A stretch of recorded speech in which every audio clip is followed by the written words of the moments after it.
panahon ngayon, maaraw. Ngayon, magpapakain ako ng mga bibe o Muscovy duck. Tapos papakita ko yung aking pinakakain. Ayan. Hindi ko na pinakita kung paano kung nilagay. Pero ito, may duck pellet, then darak. Ayan. Nasa ito pantakal ko. Ayan. Ang tasa. Dalawang ganyan. Dalawang tasa. Tapos, sa darak yun. Tsaka isang takal ng duck layer. Then, ito yung ano to, sapal ng nyog. Ayan. Bali, sapal ng nyog. Ayan ito. Ito. Ayan. Medyo, ayan. Dalawang ganito.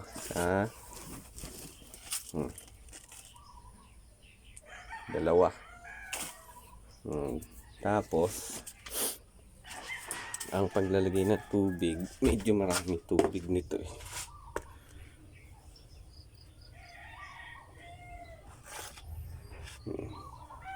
Kasi dahil pinatuyo ito, medyo dinadamihan ko ng tubig kasi sisip-sip pa to ng tubig.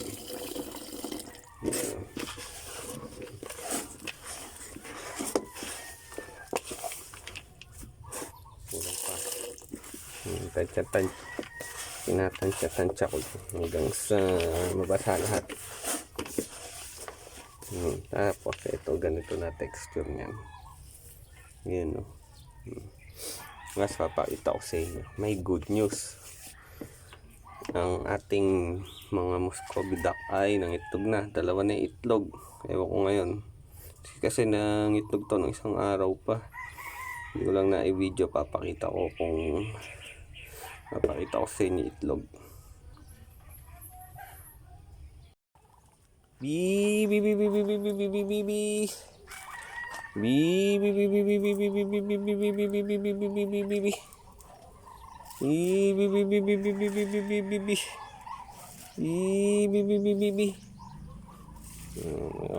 Gutom na sila.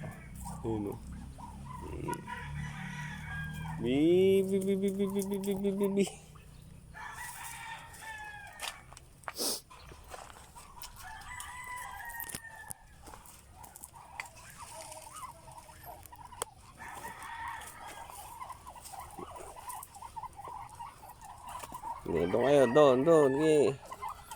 Doon.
Ayan, tingnan natin yung itlog ng alaga na bibe.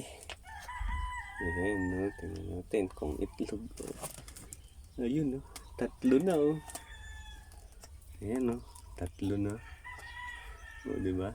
Ayan, itong mga alaga o mga dumalaga pa lang to eh. Natin, kuha tayong isa.